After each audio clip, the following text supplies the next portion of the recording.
नमस्कार। आज की बात में आपका स्वागत है। आज बहुत शुभ दिन है। आज गुरु गोविंद सिंह जी महाराज का 354वां प्रकाश पर्व है। पूरे देश में गुरु गोविंद सिंह जी का प्रकाश उत्सव मनाया जा रहा है।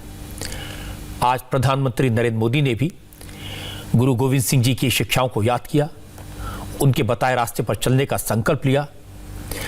आज किसान संगठनों और सरकार के बीच जो मीटिंग शुरू हुई वो भी गुरु गोविंद सिंह जी महाराज को याद करके शुरू हुई। नरेंद्र सिंह तोमर ने किसान नेताओं से कहा कि आज गुरु महाराज का प्रकाश पर्व है।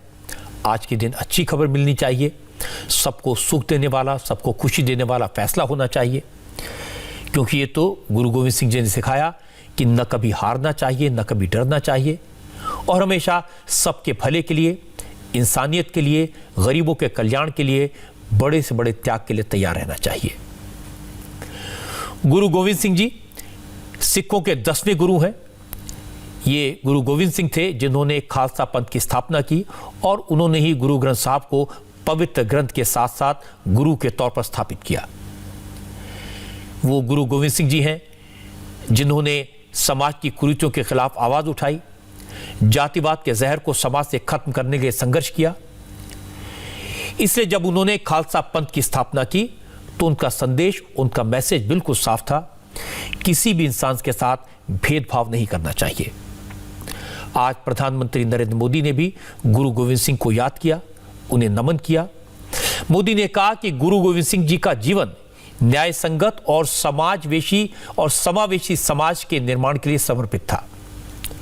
वो अपने सिद्धांतों के लिए हमेशा अटल रहे। उनका साहस और बलिदान देश के लिए प्रेरणा है। मोदी ने कहा कि गुरु गोविंद सिंह को ऐसे व्यक्तित्व हैं और गुरु गोविंद सिंह जी की उन पर विशेष कृपा रही है। ये गुरु कृपा का ही नतीजा है कि उनके 350वें प्रकाश पर्व को मनाने का अवसर उनके प्रधानमंत्री होते हुए आया।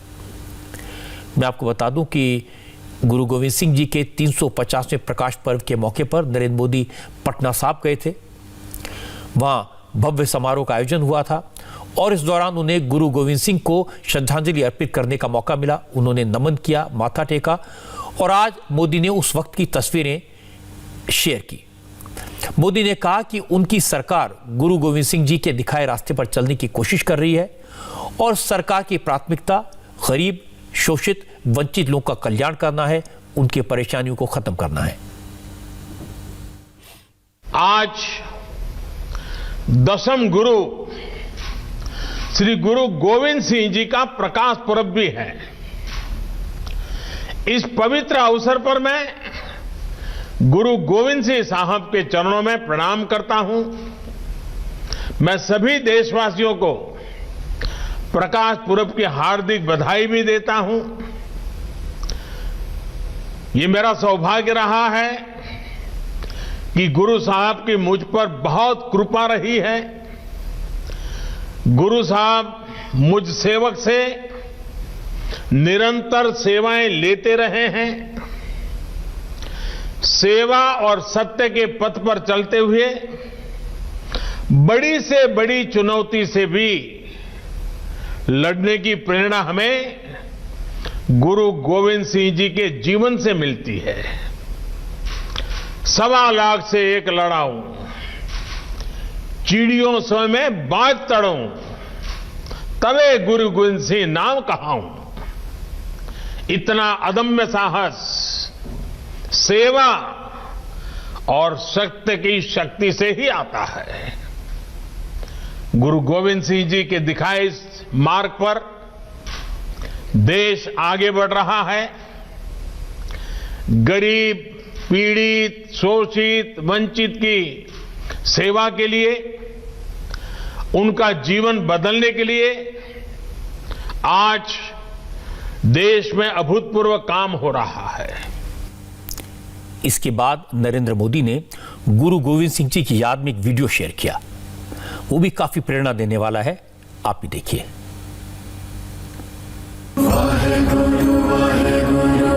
गुरु गोविंद सिंह महाराज साहब को जब याद करते हैं तो कुछ इतिहासकार शौर्य और वीरता के पहलू को ही प्रकट करते हैं, लेकिन उनकी वीरता के साथ उनकी जो धीरता थी, धैर्य था, वो अद्भुत था। वे संघर्ष करते थे, लेकिन त्याग की पराकाष्ठा अभूतपूर्व थी। वे समाज में बुराइयों के खिलाफ लड़ते थे। ऊंच नीच का भाव, जातिवाद का जहर, उसके खिलाफ भी लड़ाई लड़के समाज को एकता के सूत्र में बांधना, सबको समानता, इसमें कोई ऊंच नीच का भेद न हो, उसके लिए जीवन पर्यंत अपनों के बीच भी वो आग्रह पूर्वक बातों को मनवाने में अपना जीवन खपाते रहे थे। और उस कालखंड को देखें, एक तरफ भयंकर क्रूरता थी, जुल्म थे, अत्याचार थे। गुरु गोविंद सिंह महाराज का मार्ग, एक तरफ क्रूरता तो दूसरी तरफ वीरता का। उन्होंने वीरता का मार्ग लिया। जन सामान्य में वीरता पैदा करने का प्रयास किया। क्रूरता का मुकाबला क्रूरता से नहीं, क्रूरता का मुकाबला वीरता से करने का संदेश गुरु गोविंद सिंह महाराज ने दिया। आज जब देश की एकता, अखंडता, शांति, एकता, सद्भाव, इस मंत्र को हमें जीना भी है और नई पीढ़ी को जीने के लिए प्रेरित भी करना है। गुरु गोविंद सिंह महाराज के चरणों में वंदन करता हूं, उनके त्याग बलिदान को नमन करता हूं। वाहेगुरु जी का खालसा, वाहेगुरु जी की फतेह।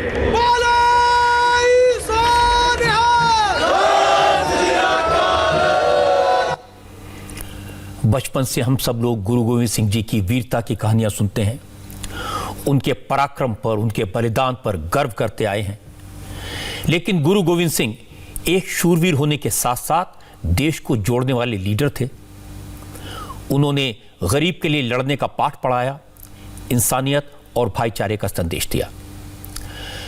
आज किसान नेताओं के साथ मीटिंग की शुरुआत भी गुरु गोविंद सिंह जी महाराज को नमन करने के साथ हुई।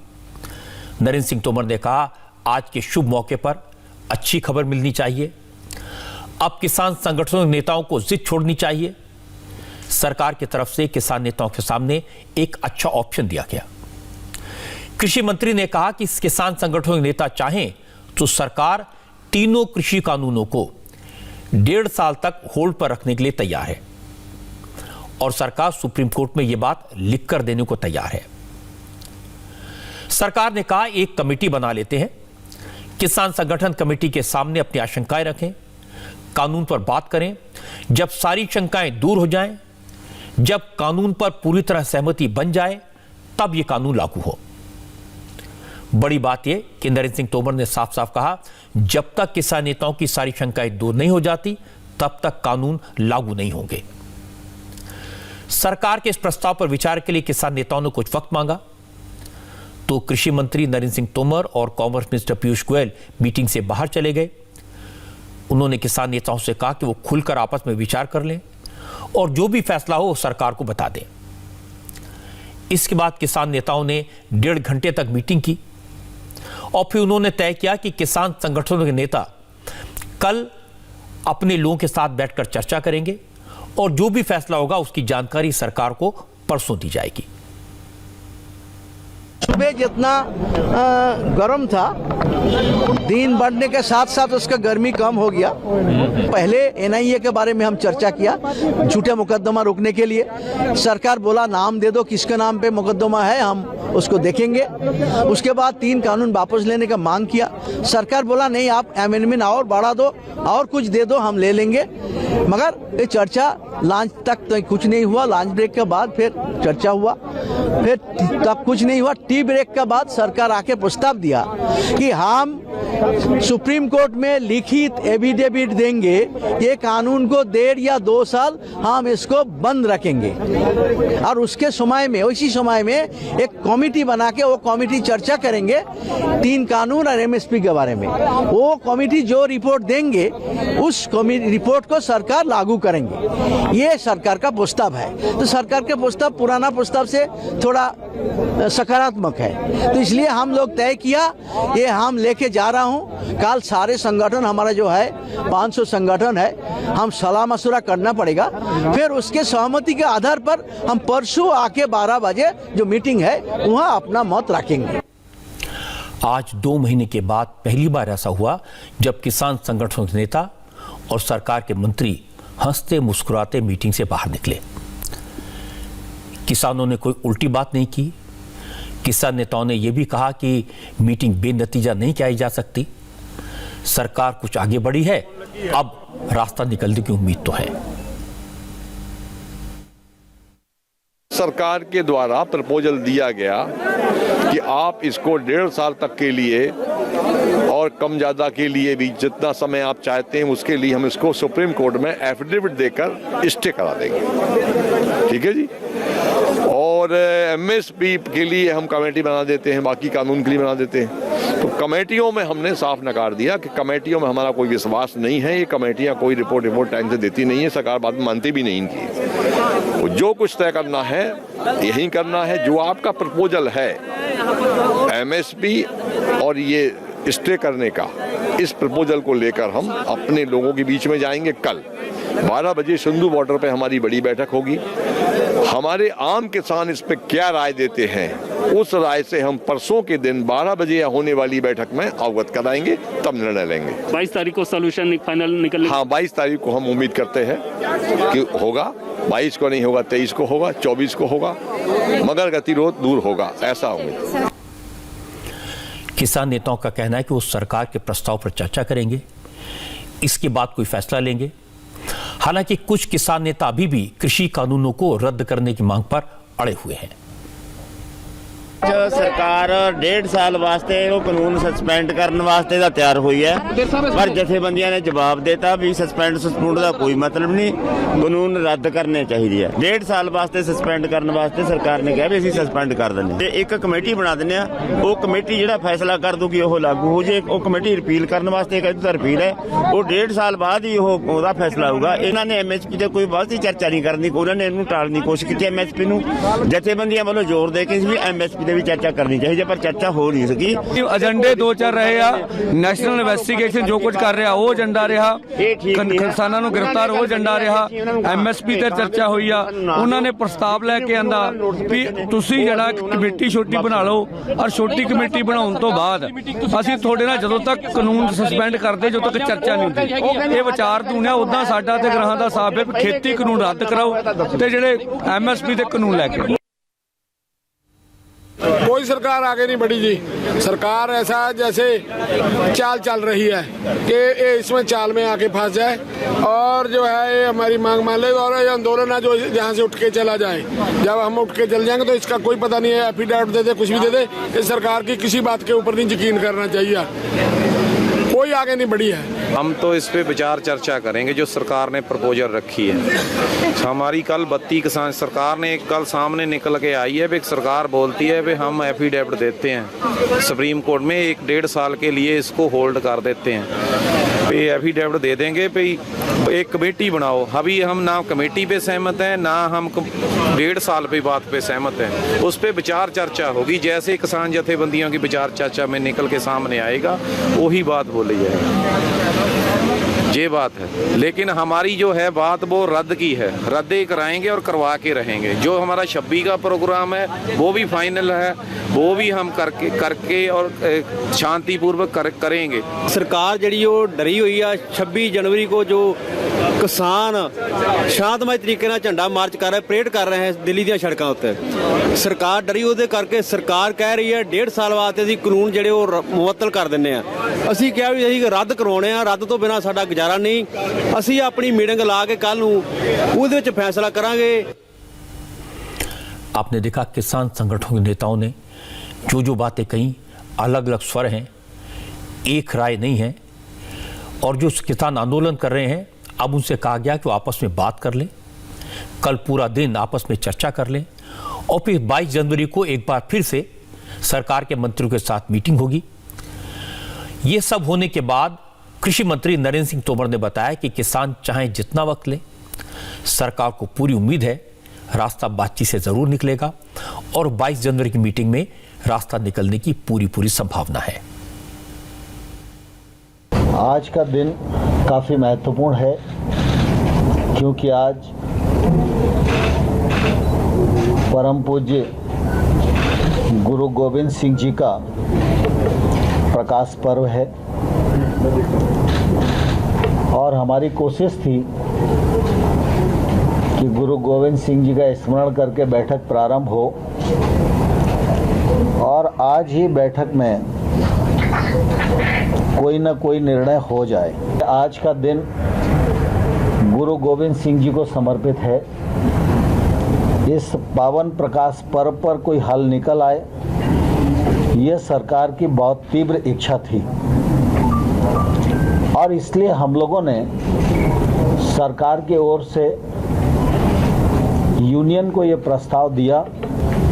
हमने विस्तार पूर्वक उन्हें कहा कि कानूनों पर विचार करना है और आंदोलन से जुड़े विभिन्न पहलुओं पर विचार करना है, तो निश्चित रूप से समय तो चाहिए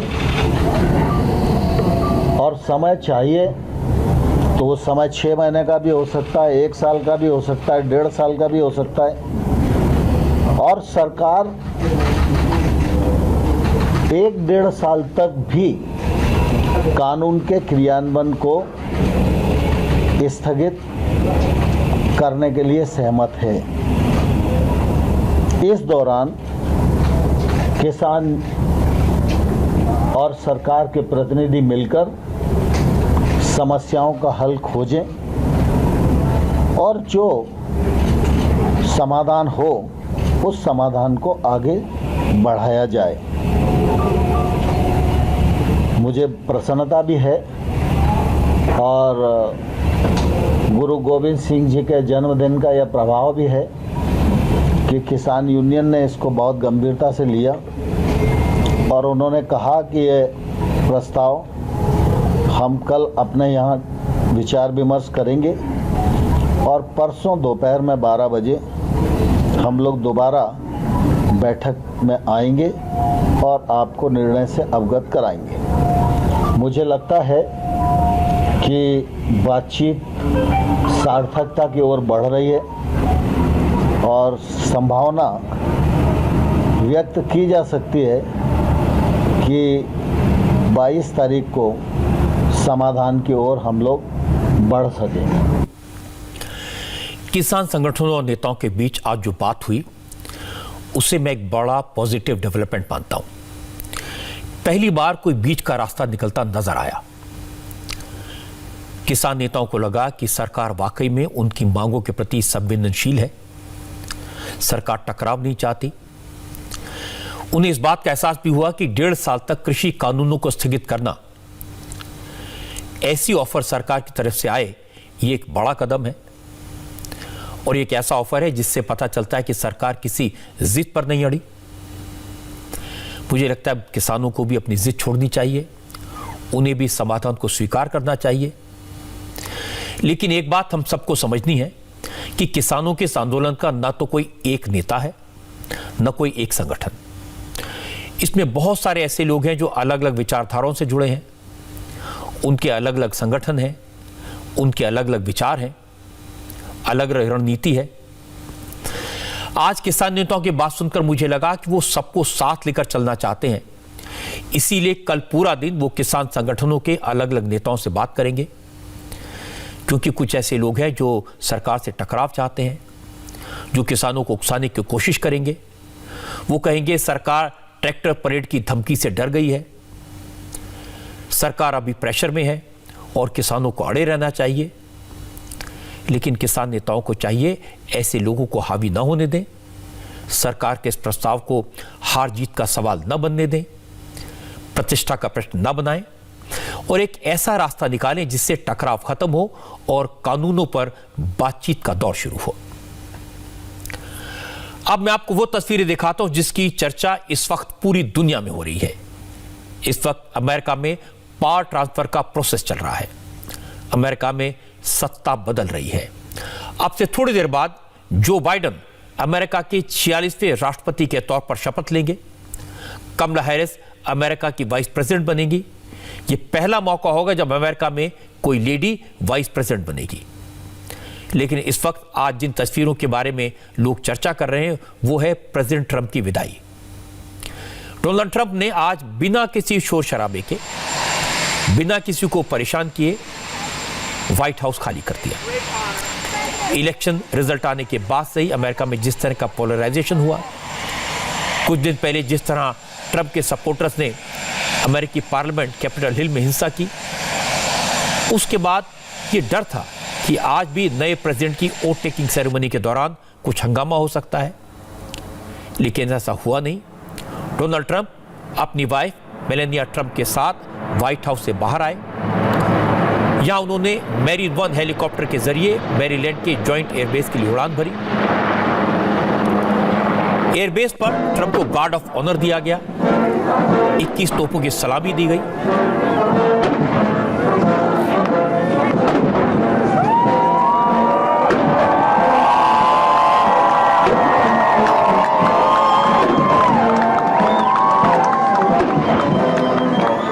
और इसके बाद ट्रंप आखिरी बार अमेरिकन प्रेसिडेंट के स्पेशल प्लेन एयरफोर्स 1 में बैठे, जो उन्हें लेकर फ्लोरिडा की तरफ रवाना हुआ। ट्रंप अब अपने पुराने घर में रहेंगे। डोनाल्ड ट्रंप ने यह पहले ही साफ कर दिया कि वो नए अमेरिकी प्रेसिडेंट जो बाइडेन की इनॉग्रेशन सेरेमनी में शामिल नहीं होंगे। 1869 यानी करीब 150 साल बाद ये पहला मौका है जब कोई आउटगोइंग अमेरिकी प्रेसिडेंट अपने सेक्टर के इनॉग्रेशन सेरेमनी में शामिल नहीं होगा। हालांकि 4 साल तक ट्रंप के डेप्टी रहे वाइस प्रेसिडेंट माइक पेंस इस सेरेमनी में जाएंगे। माइक पेंस ट्रंप की फेयरवेल सेरेमनी में शामिल नहीं हुए। 151 साल के बाद ये पहला मौका होगा जब जाने वाला राष्ट्रपति आने वाले नए राष्ट्रपति को बधाई देने के लिए मौजूद नहीं होगा। इससे पहले अमेरिका के 244 साल के इतिहास में सिर्फ 3 बार ऐसा हुआ है जब नए राष्ट्रपति का शपथ ग्रहण आउटगोइंग प्रेसिडेंट की गैर मौजूदगी में हुआ। वैसे आज व्हाइट हाउस छोड़ने से पहले ट्रंप ने फिर कहा उन्होंने 4 साल के अपने कार्यकाल में बहुत अच्छे काम किए हैं, बहुत से रिकॉर्ड बनाए हैं। इतना काम अब तक की किसी सरकार ने नहीं किया, इसलिए एक रिकॉर्ड ये भी बना कि अब तक के इतिहास में वो रिकॉर्ड वोट पाने वाले पहले सर्विंग प्रेसिडेंट हैं। इन तस्वीरों के साथ साथ इस वक्त की लाइव तस्वीरें आप देख रहे हैं। व्हाइट हाउस में स्वेरिंग इन सेरेमनी थोड़ी देर में शुरू होने वाली है।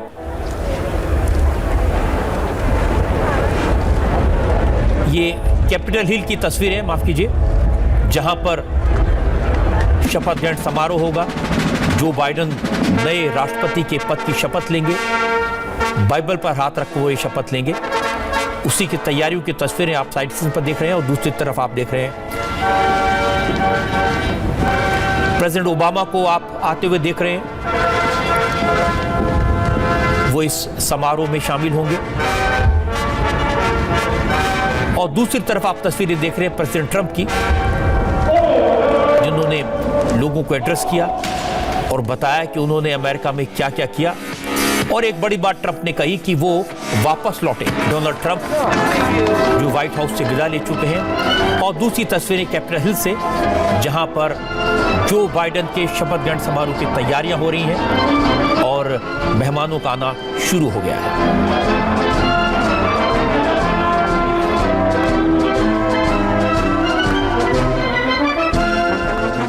We got the vaccine developed in 9 months instead of 9 years or 5 years or 10 years or a long time. It was supposed to take a long time, many years to develop a vaccine. We have 2 out. We have another one coming almost immediately. And it really is a great achievement. So you should start to see really good numbers over the next few months. I think you're going to see those numbers really skyrocket downward. And I can only say this, we have worked hard. We've left it all, as the athletes would say, we've left it all in the field. We don't have to come and say, we'll never say in a month when we're sitting in Florida. We're not going to be looking at each other and saying, you know, if we only worked a little bit harder, you can't work harder. And we had a lot of obstacles, and we went through the obstacles, and we just got 75 million votes, and that's a record in the history of sitting presidents. इसके बाद Trump ने एक बार फिर corona virus को Chinese virus कहा। Trump ने कहा कि जो बाइडेन प्रशासन को कोई प्रॉब्लम नहीं होगी क्योंकि उन्होंने अमेरिका के लिए काफी अच्छा काम किया है। और आखिर में ट्रंप ने अपने समर्थकों से विदा लेने से पहले कहा कि मैं लौट कर आऊंगा। There's still things to do. The first thing we have to do is pay our respects and our love to the incredible people and families who suffered so gravely from the China virus. It's a horrible thing that was put onto the world. We all know where it came from, but it's a horrible, horrible thing. So be very careful. Be very, very careful. I will always fight for you. I will be watching, I will be listening, and I will tell you that the future of this country has never been better. I wish the new administration great luck and great success. I think they'll have great success. They have the foundation to do something really spectacular. And again, we put it in a position like it's never been before. We love you. We will be back in some form. आज जब Trump white house खाली करके गए तो एक और इतिहास बना। जब से अमेरिका न्यूक्लियर पावर बना है, ऐसा पहली बार हो रहा है कि किसी अमेरिकी राष्ट्रपति ने नए राष्ट्रपति को न्यूक्लियर फुटबॉल ट्रांसफर ना की हो। दरअसल न्यूक्लियर फुटबॉल एक ब्लैक ब्रीफकेस होता है जिसका इस्तेमाल अमेरिका के राष्ट्रपति तब करते हैं जब उन्हें न्यूक्लियर अटैक को ऑथोराइज करना होता है और वो कमांड सेंटर में मौजूद ना हो। न्यूक्लियर फुटबॉल के बारे में कुछ और इंटरेस्टिंग जानकारी आपको बता दूं। अमेरिकी प्रेसिडेंट के साथ हर वक्त एक मिलिट्री एड रहता है जो न्यूक्लियर फुटबॉल कहे जाने वाले इस ब्लैक ब्रीफकेस को कैरी करता है। करीब 20 किलो वजन के इस ब्रीफकेस में 4 चीजें होती हैं, जिसमें ऑथेंटिकेशन कोड के साथ साथ उन क्लासिफाइड लोकेशन की डिटेल भी होती है जहां इमरजेंसी सिचुएशन में प्रेसिडेंट को ले जाया जा सकता है। अमेरिका के टाइम के मुताबिक आज सुबह 11:59 पर यह न्यूक्लियर फुटबॉल ट्रंप के पास रहेगा और दोपहर 12 बजे जो बाइडेन शपथ लेंगे और उससे 1 मिनट पहले प्रेसिडेंट ट्रंप के पास जो न्यूक्लियर फुटबॉल है वो डीएक्टिवेट हो जाएगा। उसे वापस व्हाइट हाउस लाया जाएगा। प्रेसिडेंट बाइडेन के पास जो दूसरा न्यूक्लियर फुटबॉल होगा वो शपथ लेने के साथ ही एक्टिवेट हो जाएगा। प्रेसिडेंट ट्रंप व्हाइट हाउस से जा चुके हैं और अब से थोड़ी देर बाद कैपिटल हिल में जो बाइडेन का शपथ ग्रहण समारोह होगा। पहले कमला हैरिस अमेरिका के वाइस प्रेसिडेंट की शपथ लेंगी और उसके बाद जो बाइडेन अमेरिका के नए राष्ट्रपति की शपथ लेंगे। जो बाइडेन के शपथ ग्रहण की लाइव तस्वीरें आप रात 10 बजे से इंडिया टीवी पर देख सकेंगे। भारत और अमेरिका से मेहमान भी जुड़ेंगे जो आपको इस स्वेरिंग सेरेमनी की डिटेल समझाएंगे।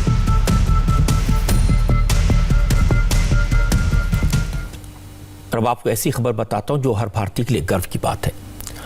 कोरोना के खिलाफ लड़ाई में हमारे देश ने जिस तरह से दुनिया को लीड किया, अब कोरोना के खिलाफ जंग के आखिरी दौर में भी भारत दुनिया के दूसरे देशों की मदद कर रहा है। अब हमारे सारे पड़ोसी देशों में मेड इन इंडिया वैक्सीन पहुंचेगी। नेपाल, भूटान, मालदीव, बांग्लादेश, म्यांमार और सेशल्स को कोरोना वैक्सीन देने का फैसला कर लिया गया है। आज भारत की तरफ से मालदीव और भूटान को सीरम इंस्टीट्यूट ऑफ इंडिया में बनी कोविशील्ड की सप्लाई कर दी गई। भूटान को कोविशील्ड के 1.5 लाख जबकि मालदीव को 1 लाख वैक्सीन डोजेज भेजे गए हैं। कल नेपाल को कोरोना वैक्सीन की 10 लाख और बांग्लादेश को 20 लाख वैक्सीन भेजी जाएंगी। श्रीलंका, अफगानिस्तान और मॉरिशस से अभी रेगुलेटरी क्लियरेंस नहीं मिला है और जैसे इन देशों के सरकारों से वैक्सीन को क्लियरेंस मिलेगा वहां भी भारत से कोरोना वैक्सीन भेजी जाएगी। सरकार का कहना है कि भारत के पास वैक्सीन का इतना स्टॉक है जिससे हमारे देश की जरूरत पूरी हो जाए और अपने पड़ोसी देशों की भी मदद की जा सके। आज भूटान के प्रधानमंत्री ने अपने ट्विटर हैंडल पर भारत से आई कोरोना वैक्सीन की तस्वीरें पोस्ट की। मालदीव के विदेश मंत्री ने तो बाकायदा हिंदी में बयान देकर भारत का शुक्रिया अदा किया। उन्होंने कहा, चाहे कोरोना की वैक्सीन हो या फिर चीन के वुहान में फंसे मालदीव के स्टूडेंट को निकाल कर लाने की बात हो, भारत हर मुश्किल वक्त में मालदीव के साथ खड़ा रहा। आज हम एक उत्सव मनाने के लिए मिल रहे हैं।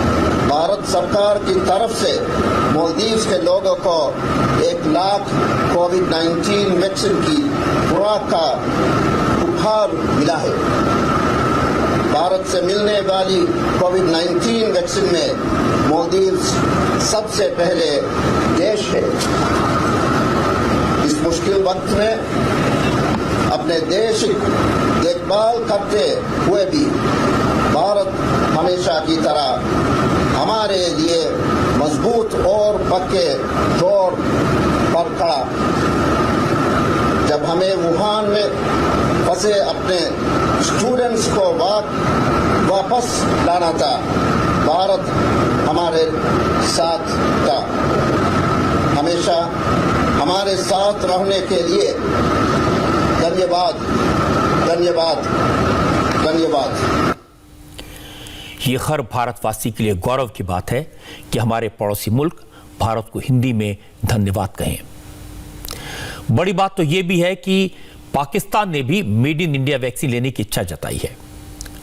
पाकिस्तान सरकार ने कोविशील्ड वैक्सीन के इमरजेंसी इस्तेमाल को मंजूरी दे दी है, लेकिन पाकिस्तान ने अभी तक भारत से वैक्सीन मंगवाने के लिए फॉर्मल रिक्वेस्ट नहीं भेजी है, औपचारिक अनुरोध नहीं किया है। अगर पाकिस्तान वैक्सीन मांगेगा तो भारत पड़ोसी धर्म निभाएगा, पाकिस्तान की आवाम को सुरक्षा देने के लिए वैक्सीन भेजेगा, क्योंकि हमारी संस्कृति है सर्वे भवन्तु सुखिनः सर्वे सन्तु निरामया। सब सुखी हो, सब निरोगी हो। वैसे पहला मौका नहीं है जब कोरोना महामारी के दौरान भारत ने पड़ोसी देशों की मदद की है।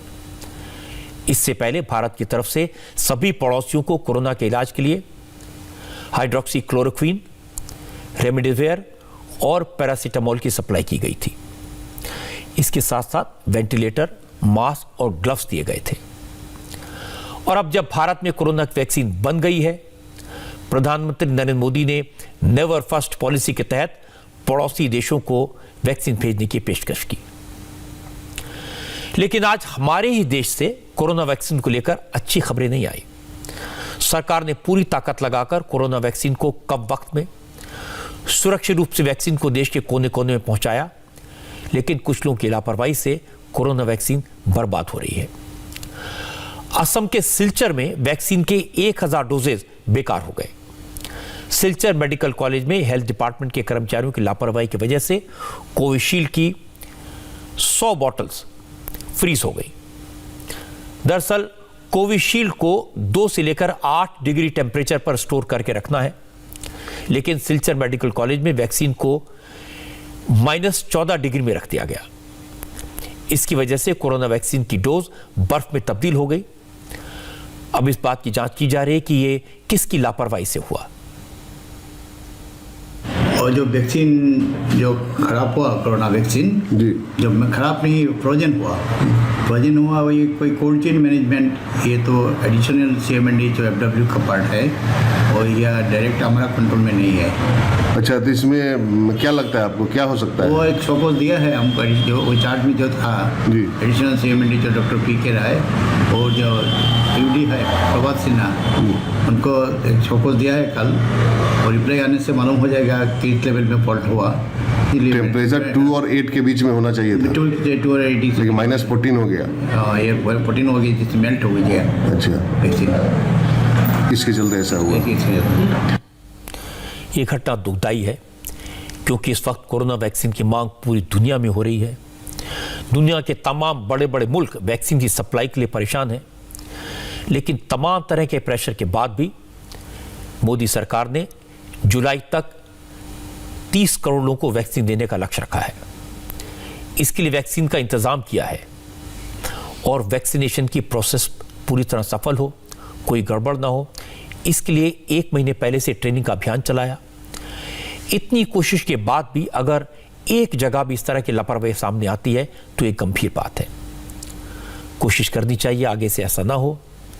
आम लोग हों या फिर हेल्थ वर्कर्स हों, सभी लोग कोरोना वैक्सीन की इंपॉर्टेंस को समझें, इसके महत्व को समझें, वरना कुछ लोगों की लापरवाही से देश का बड़ा नुकसान हो जाएगा।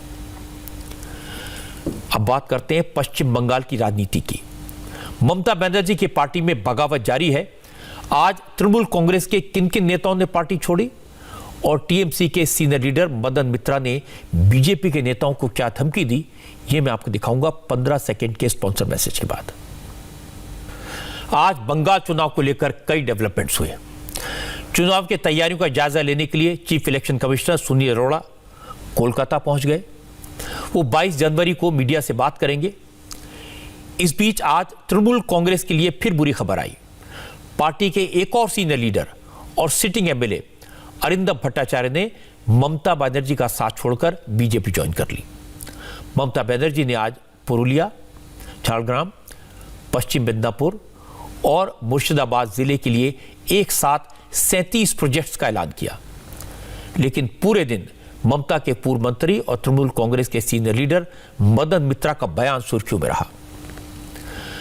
मदन मित्रा कल हावड़ा में मौजूद थे, पब्लिक मीटिंग को एड्रेस कर रहे थे और यहां उन्होंने बीजेपी को लेकर एक कंट्रोवर्शियल बयान दिया।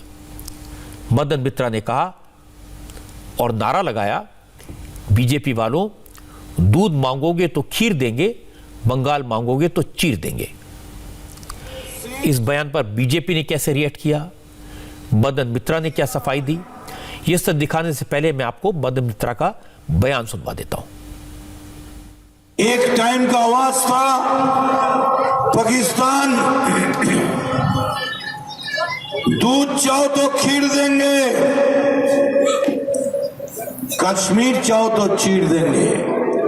और आवाज आज कोना से उठ रहे हैं, सुनो बीजेपी वालों, दूध मांगो तो खीर देंगे, अगर बंगाल मांगो तो चीर देंगे। इसके बाद मदन मित्रा ने शुभेंदु अधिकारी को चैलेंज किया। कहा अगर ममता को नंदीग्राम से 1 लाख वोटों से नहीं जिताया तो अपना हाथ काट लेंगे। আমি শুনেছি কালকে শুভেন্দু অধিকারী বলেছে যে নন্দীগ্রামে যদি মমতা বন্দ্যোপাধ্যায়কে 50,000 ভোটে না হারাতে পারি তাহলে রাজনীতি ছেড়ে দেবো।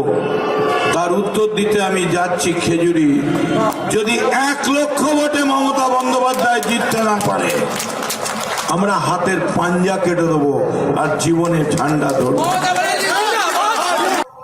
बीजेपी ये तो सही है, दौलत है, एजेंसी है, सरकार है, दुनिया का सब कुछ है तुम्हारे पास, लेकिन मेरा साथ मेरा माँ है, मेरा अम्मा है, हमारे संगे बांग्लार मानुष है। कोई माँ का लाल पैदा नहीं हुआ जो ममता से टकराएगा। मदन मित्रा ने जब इस तरह की बातें कही, चीर देंगे वाला बयान दिया, तो बीजेपी ने पलटवार किया। पश्चिम बंगाल बीजेपी के चीफ दिलीप घोष ने कहा अगर तृणमूल कांग्रेस के लीडर्स ऐसी बातें कर रहे हैं तो समझ लेना चाहिए वो कितने हताश हैं। उनकी सियासी जमीन खिसक चुकी है, इसलिए वो ऐसी बातें कर रहे हैं। कौन किसको चीरेगा, वो सब डायलॉग से कुछ नहीं होने वाला है। आदमी सब, यहाँ की समाज इनसे इतना नाराज है, समय आने पर सब हिसाब हो जाएगा। जो रास्ता में उतर करके इस प्रकार नारा लगाते हैं, दूसरे को ईंटा पत्थर बम मारते हैं, पूरा कानून व्यवस्था टूट चुकी है, लोगों की सुरक्षा नहीं है, प्रशासन कुछ नहीं है, तो लोग इससे निजात पाना चाहते हैं, इसलिए भाजपा की तरफ आ रहे हैं, इससे बौखला करके हमारे ऊपर अटैक कर रहे हैं। जब कंट्रोवर्सी बढ़ी, सवाल पूछे गए, बयान पर बात होने लगी, तो मदन मित्रा ने सफाई दी। कहा चीर देने का मतलब जनता के वोट से था। मदन मित्रा ने कहा वो तो कह रहे थे कि बीजेपी जनता को वोट का थप्पड़ लगाएगी, बीजेपी की करारी हार होगी। आप कितने आश्वस्त हैं कि आपका हाथ नहीं कटेगा? दावा कुछ ज्यादा ही बड़ा कर दिया है कि अगर ममता दीदी हारी तो हाथ कटवा लेंगे। कितना भरोसा है कि हाथ नहीं कटेगा? क्योंकि इसलिए बोला है कि मेरा विश्वास नहीं, ये हम कॉन्फिडेंट है कि हाथ काटने का जरूरत नहीं होगा, क्योंकि जनता को हाथ, जनता की दुआ हम लोग का साथ है। एक स्लोगन बीजेपी अक्सर कहती थी कि दूध मांगोगे खीर देंगे, कश्मीर मांगोगे चीर देंगे। आपने इसको बंगाल में बदल दिया है, क्या कह रहे हैं आजकल इस पे?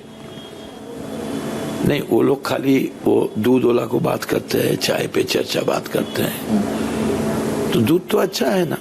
बंगाल की जो ये रीति है, ये हमारा रीत है, कई घर में आए पानी चाय तो मिठाई दे, तो हम लोग दूध चाहो तो खीर देंगे, लेकिन बंगाल चाहो तो चीर देंगे।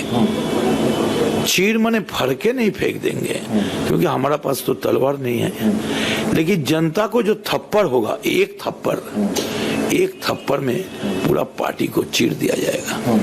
आप चीरने की बात करते हैं, बंगाल की राजनीति में हिंसा की बात होती है। इस तरह के बयान आपको नहीं लग रहा कि भड़काएंगे? लोकतांत्रिक लड़ाई है, बटन दबेगा तभी कुछ जीत और हार होगा। वही तो बोला ना, ये जनता की थप्पड़ होगा, वो थप्पड़ तो बटन दबा के ही होगा। आपके अपने प्लेयर भी तो छोड़ के जा रहे हैं। वही तो बोल रहे हो, हमको नहीं छोड़ रहे, जिसको हम फेंक दे रहे हैं उसको ले रहे हैं, ऐसा बात है।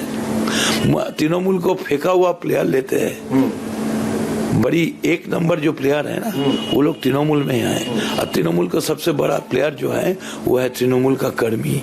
और कितनी सीट का दावा है? बीजेपी 200 सीट की बात करती है, आपके पास कितनी सीट? अभी एक सर्वे आया जिसमें बीजेपी को 98 सीटें दी गई। साल जब 21 है तो जरूर ये 221 होगा। मदन मित्रा के बयान की ज्यादा चर्चा इसलिए हुई क्योंकि यह बयान ममता बनर्जी की उस बात के बाद आया था जब उन्होंने कहा था वो बीजेपी की रैली में गड़बड़ करने के लिए गुंडे भेजेंगी। और इसके बाद अगर तृणमूल कांग्रेस के नेता खून खराबे की बात करते हैं तो इसमें हैरानी तो किसी को नहीं होनी चाहिए। इसीलिए बंगाल में गोली मार जैसे नारे सुनाई देने लगे हैं। साउथ कोलकाता में ममता की पार्टी के कार्यकर्ताओं ने बीजेपी के खिलाफ कैसे नारे लगाए, ये भी मैं आपको सुनवा देता हूं।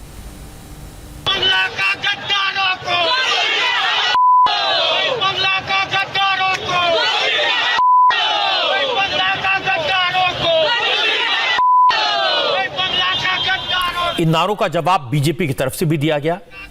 आज हुगली में बीजेपी नेताओं का रोड शो था, पब्लिक मीटिंग थी, लेकिन इस रोड शो में बीजेपी के वर्कर्स ने भी तृणमूल कांग्रेस के कार्यकर्ताओं की तरह नारेबाजी की, उन्हें भी गोली मारो वाले नारे लगवाए।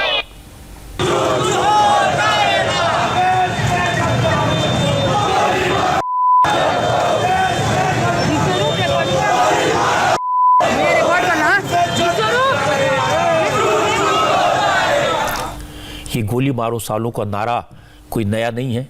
दिल्ली में अनुराग ठाकुर ने यह नारा लगवाया था और उनकी बहुत बदनामी हुई थी। बंगाल में माहौल तो ममता के खिलाफ है, इसीलिए उनकी पार्टी में भगदड़ मची है। आज तृणमूल कांग्रेस के युवा नेता और शांतिपुर से सिटिंग एमएलए अरिंदम भट्टाचार्य ने बीजेपी ज्वाइन कर ली। अरिंदम भट्टाचार्य पहले कांग्रेस में थे, वेस्ट बंगाल यूथ कांग्रेस के अध्यक्ष रह चुके हैं।